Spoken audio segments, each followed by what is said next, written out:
Women are hot and Yanagi is here. Zenless Zone Zero has officially released their brand new electric anomaly agent that comes packed with double the trouble. She's got flare, team combos, iframe counters, broken mechanics, and an insane amount of damage to double down. With all of that, I think it's kind of valid she has the highest skill ceiling in the game. That may come off a bit disheartening, but I promise it's not. The trade-off that Yanagi has a higher ceiling of skill in order to gain upwards of the highest DPS in the game has to be worth it, right? In this video, we'll cover everything about Yanagi, from her best builds for the different DPS roles she has, which team formations perform the best for me, and how to take full advantage of her unique mechanic, Polarity Disorder. Everyone is calling Yanagi the hardest character in the game to play, but the real question is why?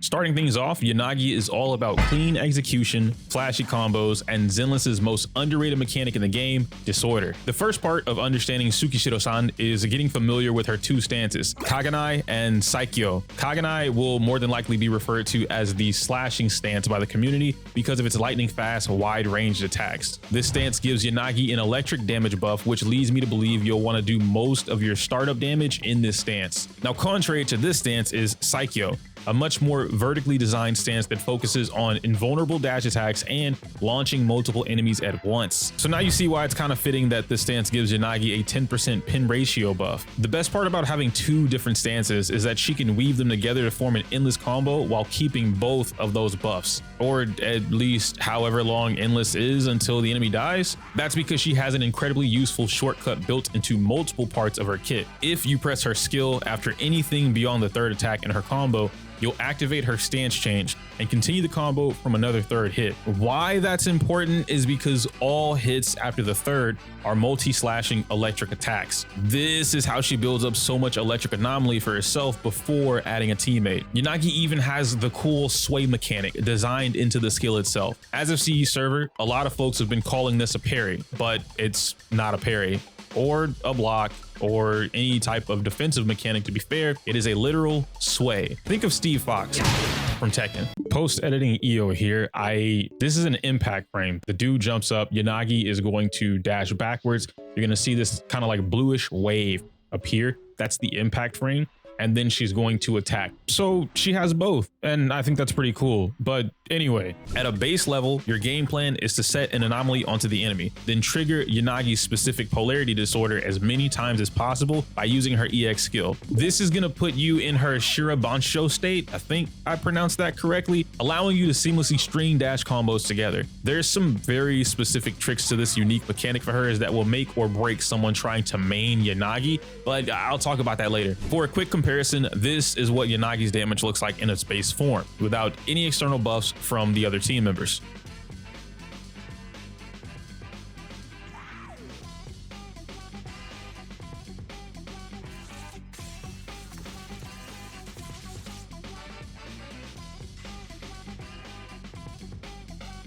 Now this is a closer look at her damage if you were to hyper focus your team's buff into her.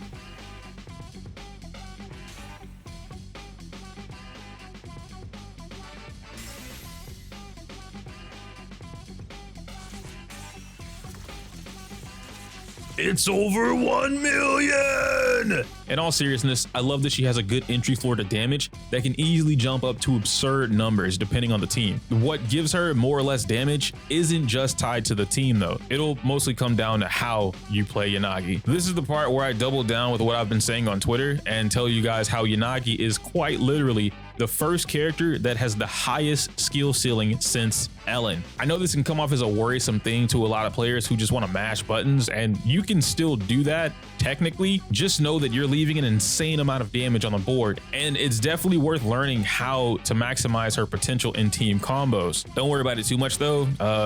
I'll teach you everything I learned about her.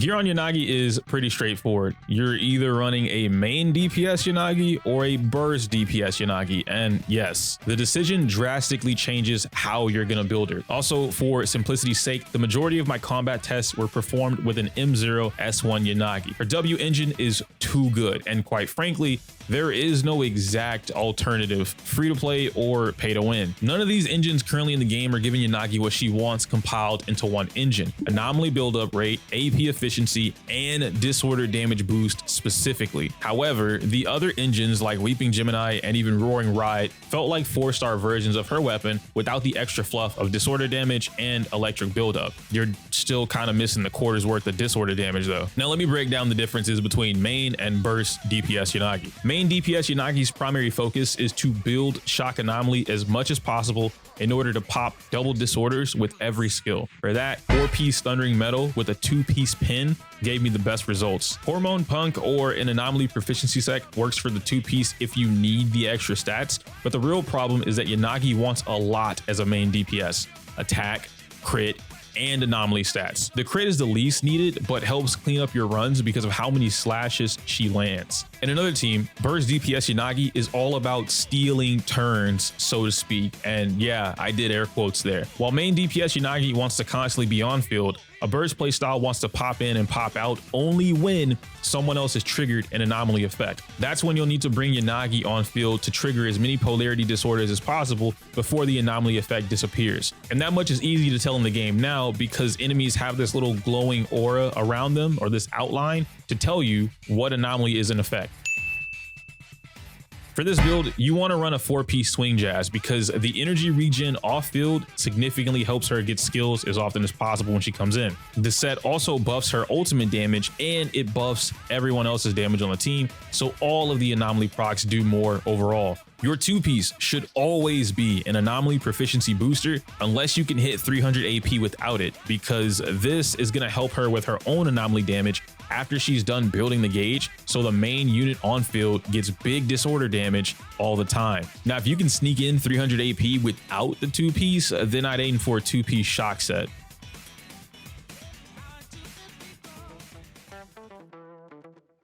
You guys know the drill, Mindscapes, which to be fair, you don't need them and I want them. So Yanagi's M2 is where we're starting things off today, and this basically makes her a literal disorder machine gun. This takes her polarity focus dashes from this to this. On top of that, she also gets absurd damage increase multipliers for these attacks for 1/4 of the cost. For reference, any EX skill pre-M2 costs 40 energy.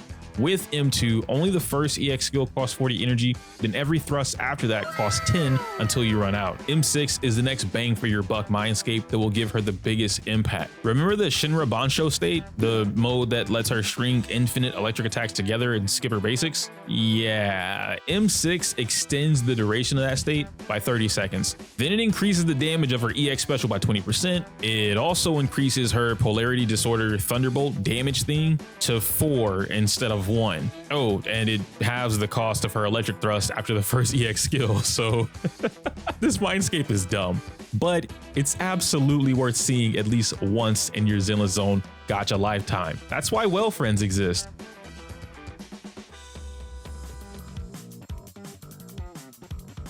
Finally, we get to the teams I tested for Yanagi, and while I tested a number of different combinations, most of them came down to the same formula, relatively speaking, of course. Typically, each team I'm about to list plays differently than the other. Some characters are pretty static on the team until we get new agents, but I'll explain those specifically. Yanagi, Caesar, and Rina is going to be the first team I want to introduce, and is typically the most free-to-play variant that allows Yanagi to remain uncontested on the field. You can replace Caesar for Seth, who works phenomenally better in a lot of other situations, and I'll talk about that very specifically in its own video, but this team provides non-stop shock for Yanagi, which is absurd, but it doesn't fully capitalize on the disorder aspect of her kit. Triple Electric only provides polarity and is truly just a shock team, but that doesn't make it bad. The major problem here is no current agent triggers anomaly fast enough to keep up with Yanagi's polarity that's in the stunner position.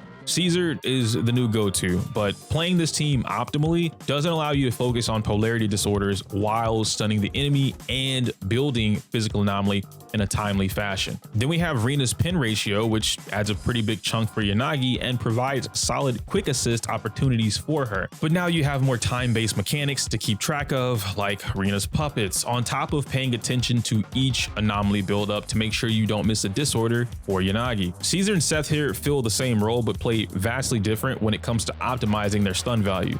I'll go over this more in my full team rotation guide video, but TLDR, Caesar is much more active or reactionary, if you will, whereas Seth is a much more active character and you need to be on field with him a little bit more, but it doesn't take away from the field time. That's why I say I have to explain it in its own video. Don't worry, I got you. Something that was interesting though is Anton. He's surprisingly a strong burst DPS option, but he's a lot harder to play here. Anton needs to utilize dash attacks during the cannon rotor's ability, which is in like this 7-second window every time the anomaly's on cooldown, and it's a lot. Yanagi, Caesar, and Bernice is the second team I had the most success with, but it's odd. And it's not odd because of Yanagi, it's Bernice. Community says this is the best team, but the rotation itself is clunky in game. Yanagi on field is amazing, but without like switch tech that's kind of similar to like weathering, for instance, you don't really get the full benefit of having both on the field. And to further elaborate on that, Yanagi has a lot of slash, stance canceled, uppercut, whatever into launch, and then polarity. If in the event she was able to continue from where she switched out or left onto, you could theoretically abuse the crap out of the game and then have an absurd amount of damage. So maybe it's a better thing that they don't do that, but it would look cool. Caesar is great on this team because, well, she's Caesar, but it doesn't really feel like she's gluing the team together. She's just kind of there and really good because it's Caesar. So Yanagi and Caesar work really good together, and then Yanagi and Bernice work really good together. But then when you combine all three, now you have rotation issues because each of them take away something else from the other time-wise. Triple element is ass. I think that you should really run 2 elements. 2 characters on the same element and then 1 off element character that can build up pretty frequently. Currently, Bernice and Yanagi feels forced, and by that I mean finding ways to force Bernice on the field feels like a pain. Yeah, you can do the whole like wait for parry or do the dodge and go into her next attack or her chain assist, whatever, and then she'll come out and do whatever. But keeping the burn stacks, keeping the disorders going, keeping the electric anomaly built up, and also trying to find time to build in Caesar's physical anomaly for the stun creates too much of a problem for the average player. The solution? Wait for lighter. Jane, Seth, and Yanagi is the final team I want to talk about in today's video, and yeah, same thing as before.